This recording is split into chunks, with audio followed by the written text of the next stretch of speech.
میرے محترم بزرگوں، دوستوں، دینی اور ایمانی بھائیوں، یہ سورہ عنکبوت کی آخری آیات ہیں۔ ان آیات سے پہلے اللہ تبارک و تعالی نے مشرکین مکہ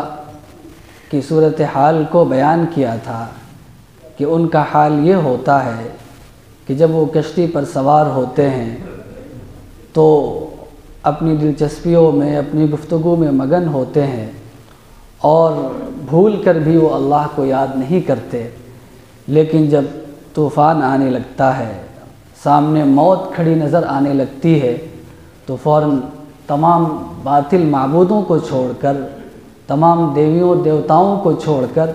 ایک اللہ کو پکارتے ہیں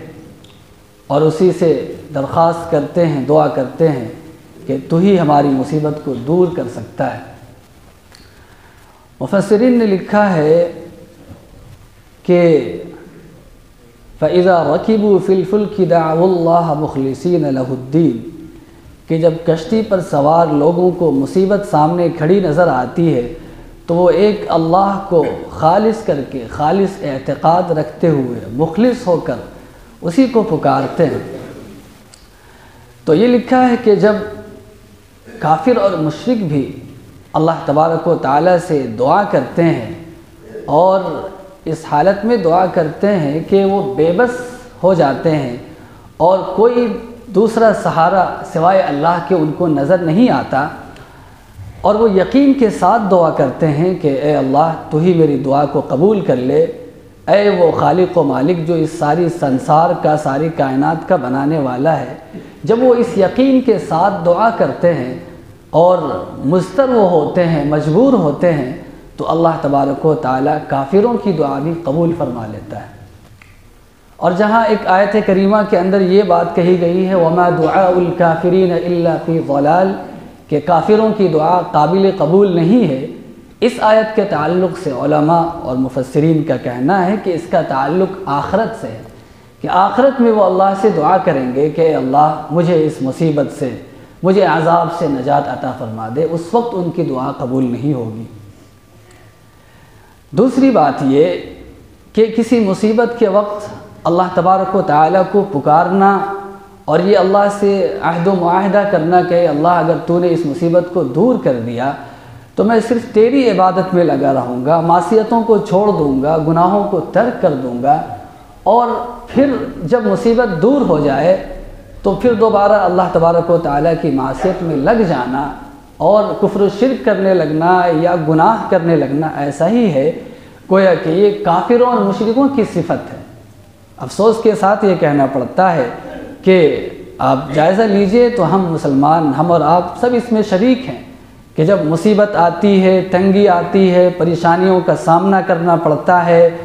اس وقت تو ہم اللہ تبارک و تعالیٰ کی طرف رجوع کرتے ہیں، اللہ سے عہد و معاہدہ کرتے ہیں کہ اللہ اب بس تیرا ہی ہو کر رہوں گا، اب بس تیری ہی عبادت کروں گا۔ لیکن جیسے ہی مصیبت دور ہوئی پھر پرانی روش کو اختیار کر لیا، پھر پرانی ڈگر پر چلنے لگے، وہی رفتار بے ڈھنگی جو پہلے تھی سو اب بھی ہے۔ تو یہ کافروں اور مشرکوں کی صفت ہے۔ جب اللہ سے آپ نے وعدہ کر لیا، معاہدہ کر لیا، تو اب اس پر جم جانا ہے، استقامت اختیار کرنا ہے اور راہ حق و ثواب پر قائم رہنا ہے۔ یہی اہل ایمان کی صفت ہے، یہی اہل ایمان کا امتزاج ہے اور امتیازی صفت ہے۔ ایک نقطے کی طرف میں اشارہ کروں، بعض علماء نے لکھا ہے کہ کافر و مشرک بھی جب مصیبت میں گرفتار ہوتے ہیں، جیسے کشتی کے سوار کو جب سمندر کے بیچ میں ہوتے ہیں اور موجیں اٹھنے لگتی ہیں اور بس یہ یقین ہو چلا ہوتا ہے کہ اب ہم ختم ہونے والے ہیں، اس وقت کسی دیوی دیوتا کو نہیں پکارتے، اللہ کو پکارتے ہیں۔ اس کا مطلب یہ ہوتا ہے کہ یہ جو پکار ان کی ہوتی ہے، جو دعا ہوتی ہے، وہ ان کے دل کی آواز ہوتی ہے،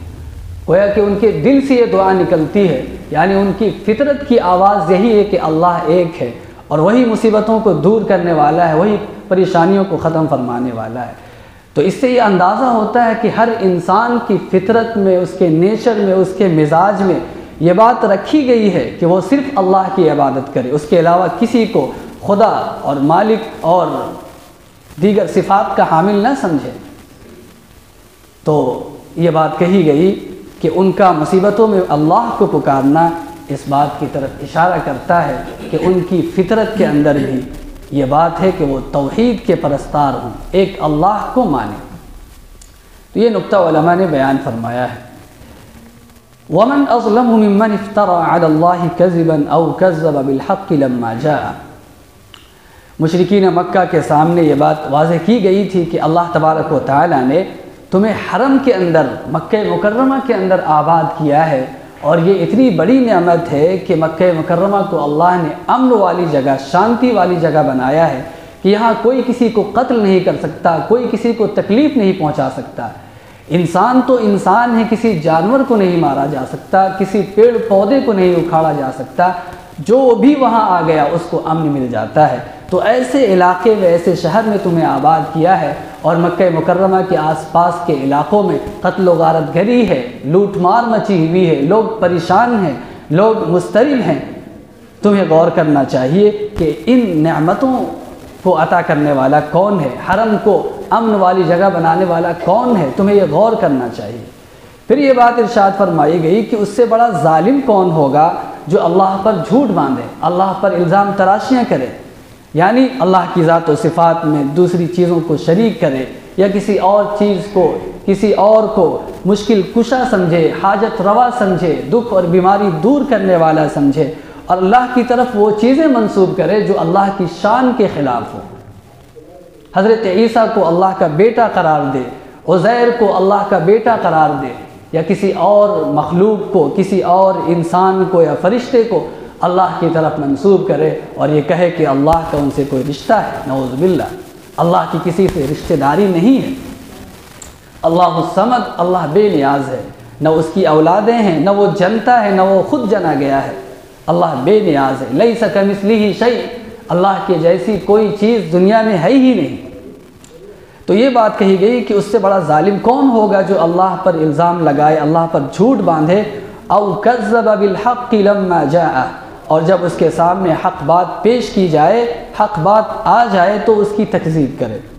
تو کیا ایسے لوگوں کے لیے جہنم میں ٹھکانہ اللہ نے نہیں بنا رکھا ہے؟ یقیناً جہنم کے اندر کافروں کے لیے اللہ نے ٹھکانہ بنا رکھا ہے۔ پھر یہ بات ارشاد فرمائی گئی کہ جو لوگ ہمارے راستے میں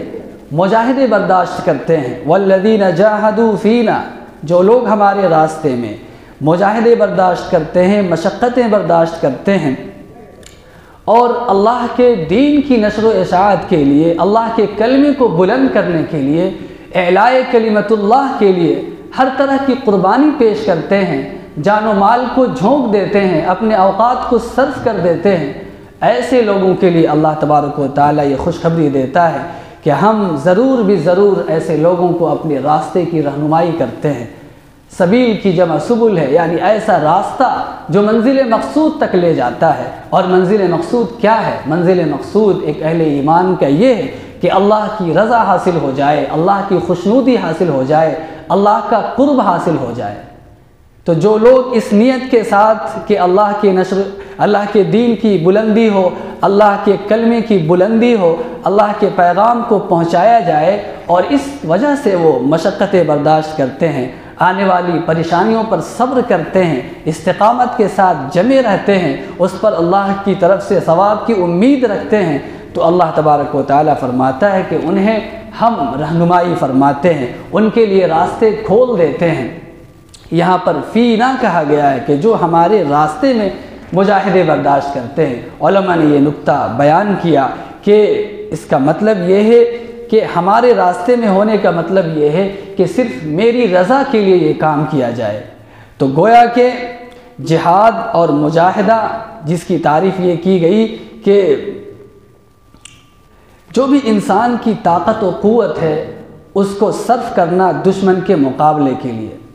عربی لغت کے اندر یہ کہا گیا استفراغ الطاقت بقدر المکان، یا اس طریقے کی کوئی تعریف عربی میں کی گئی جس کا مفہوم یہ ہے کہ دشمن سے مقابلے کے لیے اپنی جان و مال کو صرف کرنا، اور جو بھی ممکنہ طاقت ہے اس کو صرف کرنا، یہ جہاد اور مجاہدہ کہلاتا ہے۔ انسان کے دشمن دو طرح کے ہوتے ہیں، ایک تو ظاہری دشمن ہے کافر و مشرک کی شکل میں، منافقین کی شکل میں، ایک دشمن انسان کا نفس ہے، اس کا باطن ہے، گویا کہ ایک دشمن باطنی بھی ہے، اور انسان کے نفس کی خواہشات اور شیطان کے شرور و فتن یہ بھی انسان کے دشمن ہیں۔ تو جو ظاہری اور باطنی دونوں دشمنوں سے مقابلے کرنے کے لیے، دین کی حفاظت کے لیے کوشش کرتا ہے، اللہ تبارک و تعالیٰ ایسے لوگوں کے لیے یہ مژدہ اور خوشخبری سناتا ہے۔ اور یہ جہاد اور یہ مجاہدے برداشت کرنا، یہ مشقتیں جھیلنا اللہ کی رضا کے لیے ہونی چاہیے۔ اگر اس جہاد اور مجاہدے کے اندر اللہ کی رضا کے علاوہ کسی اور مقصد یا کسی اور نیت کو شامل کر دیا جائے تو گویا کہ جہاد کی روح ختم ہو گئی۔ جس مقصد کے لیے جہاد ہونی چاہیے تھی، محنت اور مشقت ہونی چاہیے تھی، وہ مقصد یہ کہ اللہ کی رضا اور اللہ کا قرب حاصل ہو۔ اگر کوئی اور مقصد، کوئی اور غرض، کوئی اور نیت شامل ہو جائے تو وہ عمل بیکار ہو جاتا ہے۔ لَنَهْدِيَنَّهُمْ سُبُلَنَا، ایسے لوگوں کے لیے اللہ تبارک و تعالی نے فرمایا کہ ہم ایسے مجاہدین کو، ایسے اہل ایمان کو اپنے راستے کی رہنمائی فرماتے ہیں اور ایسی بصیرت عطا فرماتے ہیں، ایسا نور ان کے دل میں عطا فرماتے ہیں کہ اس بصیرت کی وجہ سے وہ خیر اور شر کے درمیان، حق اور باطل کے درمیان، اور